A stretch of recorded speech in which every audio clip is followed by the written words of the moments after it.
तो सानाम को सगुन दाराम मेना नोआ सांतार सावता यूट्यूब चैनल रे सानाम को ठेले सारात गे गोड जोहार तेहेन दो सोलोमी आज आयुआ इंटरव्यू कटी बोन नेला आर बोन कपाल मारावा नोआ फुल वीडियो दो टीवी दिसोम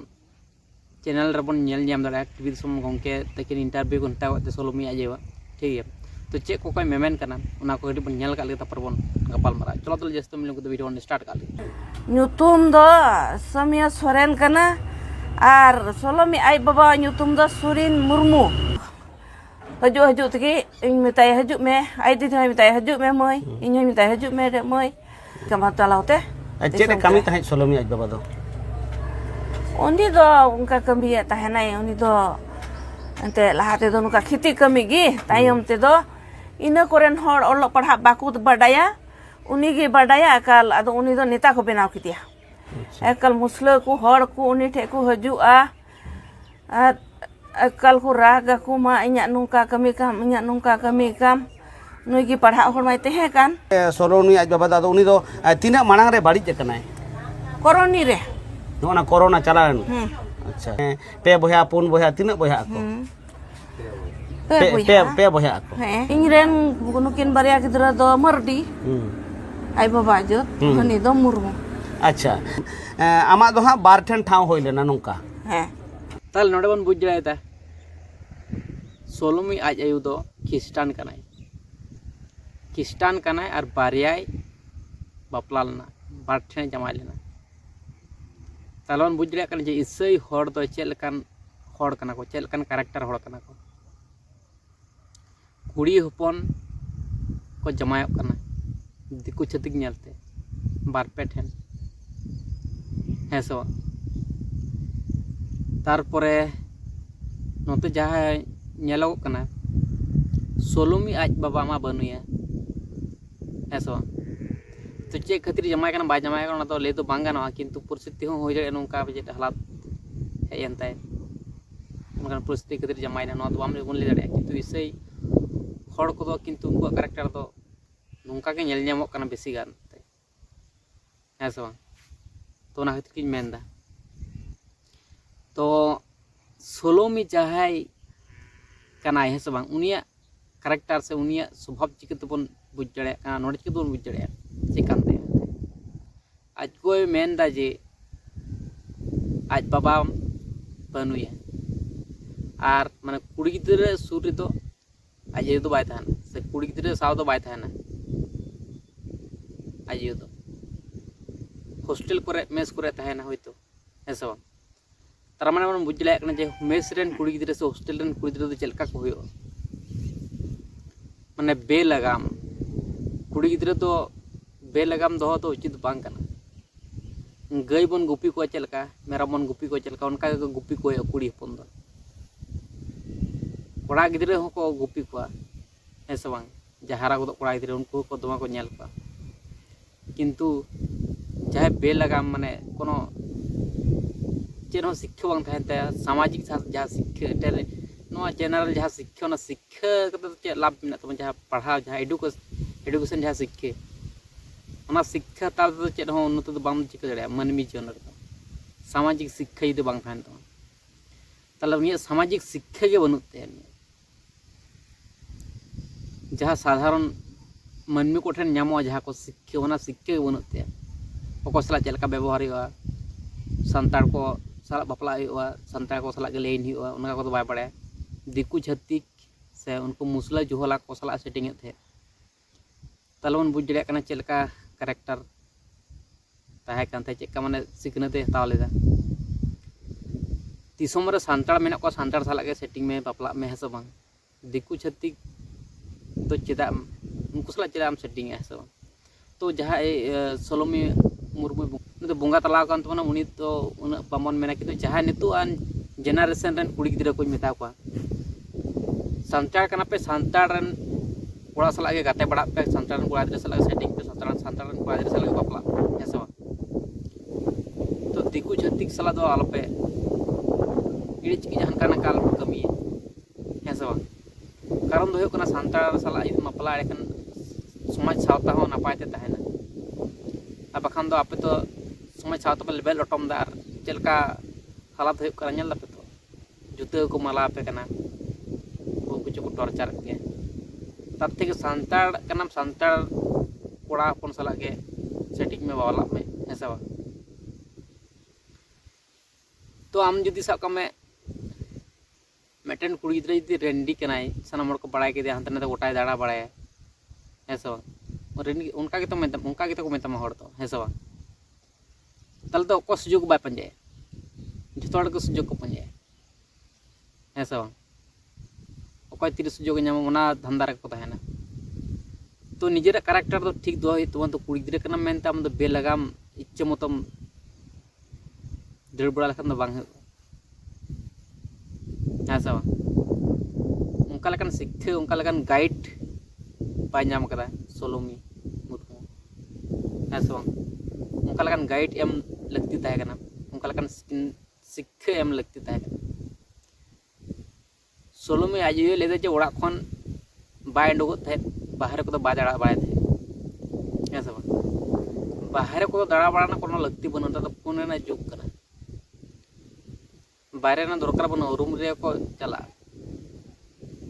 ऐसा बा मेस कुरन कुड़ी गिद्रा और हॉस्टल कुरन कुड़ी गिद्रा उनको तो चलकान को होयो ना तो बड़ा के मेना जतोड़ को बड़ा ना कथा तो जहाँ तीन मारंग प्रोजेक्ट रना कमी रहो जहाँ तीन मारंग के कंप्यूटर को से करा से कंप्यूटर ऑफिसर रे कमी रहो ऑफिस रे कमी रहो वहाँ तो माने आरो खतरा से चला कर माने दिकु छतिक मुसले को झोला को तायना और मेटन कथा जहाँ इन मेन लगा दब कना मेन दको जे मुसला दिकु छतिक सला ताहे कांदा सेटिंग तारपरे जखन लबो हासदा सला सेटिंग होयते तखन गे बंगा तलायना चिता नोडे इन मेना जे माने अब सांताड़ कुड़ी गिद्रा दिकु कोड़ा सला सेटिंग ताहे कांते उना निये दो कोनो फरक बांग पड़ावते उना निये जवाब उना निये जहाना मेन लगती तो ताहे कना तो ऐसा दिकु कोड़ा सलाम सेटिंग कते होना निये तो चेरा पे मेला तो उंडे तो आरो कुड़ी गिद्रा पोहबर आरो बेसी को ᱧᱟᱢᱟ ले को दिकु कोड़ा सला सेटिंग हियो उना निये तो चे बांग कले दे ऐसा बा तो उना को तो गलत कना ऐसा बा तारपर जहां सोलोमी ये लेदे जे लबो हासदा के दोषी कना लबो हासदा जदि दोषी कना ताले ओका से प्रूफ लगा ओका से ओका आधार तम मिताय कना जे दोषी कना तो हड़ को मिताम कना मेंतन पतेव तो इमोशनल माने तो माने टेंशन को संभाव का दे तो उसमें नोंका नोक्तो रे तो जहां नितुम को मेन का उनी नितुम के मेनते तो इसे तो माने जतो मिलाव गया को इसे माने जहां तीन जोहला मुसले दिकु छतिक मेना को और अब सांताड़ चाहे कना को इसे सांताड़ तो मिलाव गया को ओना खातिर के तपू दास जहां कना उनिया निये दे चे बांग को मेन ओको आवाज बांग को उठाव एकमात्र जहां तो आवाज को उठाव कना अब बन उठाव दा ऐसा बा तो ओना को निये मिटन वीडियो हजुआ तपू दास साथे STRL पगली कुड़ी तो उनकान को जहां मेना को ऐसा उनको निये हो टेम वीडियो हजुआ जहां कमेंट बड़ी बड़ी हना निये कमेंट दा फालतू फालतू कमेंट दा पगला सेता लेका तो उनको को रिप्लाई वीडियो मिटन गई यो लगी तो कना ठीक है उनको को लगी और जहां मेन कथा हो कना जहां लकान गे कुड़ी गिद्रा को होयन शिक्षा पारली बन मा बार गाइड बन दो मन सब समय बन नेल कोन डंगरी मेरा बन जवन बन नेल को पचे होड़ा आड़ा को जमे पचे कुड़गो को जमे हेसा बा तो उनका के गुपी को होय पहल दो को लिया जे जग मजी हारा जुवन कुड़ी कुड़ा गिद्रा तो गुपी को थाय नेल को थाय तो नेतार तो सिस्टम बनवा किंतु निजेरन कुड़ी गिद्रा तो निजे तेगे बगाव हे तो निजेरन आय बाबा के दायित्व हताव लगती कना तो चलकान हालात रे तहना कुड़ी गिद्रा उनका के मेना है से बाजार अतु दिसम ताहन लेखन अतु गिद्रा सला उनका के जेमन तहना उनका के मेसा है तो बाजार ताहन लेखन तो कटी तो हाई फाई व्यापार तहन ते कटी हड़ कोड़ा दे उन तो पत्ता तो बाय मा को दिकु कोड़ा के बेसी को को ये तो हाई फाई आ दिकू कोड़ा मा हड़ कुड़ी चितान रे बेसी नजर तहन तको ना दोन बाड़ाय तो ओना खातिर मेना लबो हंसदा दो नोड़ दो गलती दो बांग करा तीन जुदी बन नोडा को बन बुझ दड़े कारण दो कना उनी दो कुड़ी दो तीन पहबार ᱧᱟᱢ ᱞᱮᱫ ᱛᱟᱦᱮᱸ ᱥᱮ ᱵᱟᱝ तो चेक लकाय बेना चेक कान हालात रे ताहे कना चेक लकाय बेना दाड़ेया बुझ पाबो ऐसा चेक लकाय बेना लेना नेतारन कुड़ी गिद्रा सानाम हड़ बन बाड़ाय जहां कोड़ा गिद्रा को जुवन कोड़ा गिद्रा तो बन बाड़ाय जे चेक लका को बेना चेक लका को बेना जहां पहबार को ᱧᱟᱢᱟ हनी दिया नहीं दिया माने जहां रियलिटी घटना ना कोइन मेन ना ऐसा बांग ताले मा तो कोनो दाम बुनत तो जखन हामाल हड़मो तखन एकदम लिया जे नोआ दो अडी गलत करा होइना ऐसा बांग तो ओना को लहार के उहिर दो का पे पाप और पुण्य मेना ठीक है पापम कमी करा लखन ओना ना फल मि दिनम ᱧᱟᱢ के पाप कमी जिदाम करा ना के मेन जहानाम कमिया पोरते चेत होई दड़े ओना सजा ओना मुहिर कदम ठीक है तो ओना होना कथा तो ओना खातिर मेना जे अकोय हो उनका लका अल्प कमी तबना जार जन्ने पोरते ओना फल बन ᱧᱟᱢᱟ मन फल बन ᱧᱟᱢᱟ जार जन्ने कोनो क्षमा बांग ताहेना मन भूल बन कराव जार जन्ने ओना ना क्षमा बनुआ हेसे बांग उनका भूल दो अमन करा मन बड़ाय कते तो नेगिन मेना और सोलोमी आई मेंदा जे लबो हंसदा गे दोषी कना तो हड़ को भिड़काव गदिया नो को तपु दास निये मिटन वीडियो हजु कना तो ओना को ने बन गपाल मारा लबो हंसदा तो निर्दोष गया सानाम हड़ बन बाड़ाया ऐसे बांग उनका लकना प्रूफ बनुआ और नितो साम कुड़ी गिद्रा यदि उनका लकान गया ताले तो बहु कोड़ा गिद्रा चांस को हताव गया ऐसे बांग कुड़ी गिद्रा के कैरेक्टर ठीक बनु तम ताले तो आम दो कोड़ा गिद्रा चांस तो हताव गया तो और जहां भाले हड़ उनी फसाए जेमन लबो हंसदा उनी दो भागे हड़ कन उनी फसाव कना तो नोंका लकना टेन घटना तो जहां बाय दोषा जहां निर्दोष कना उनी की को फसा है सब तो ओना कना कथा और नुई तो मान आज तो बाय फसा कना हड़ को फसाव कना जहां दिकु छतिक जहां रेन असल हीरो को थाया कांदे सोलोमी रेन उनको को फसाव कना तो ओना कना कथा सोलोमी दो कोनो दोष बनु ते तो जा रेगे मेना भाले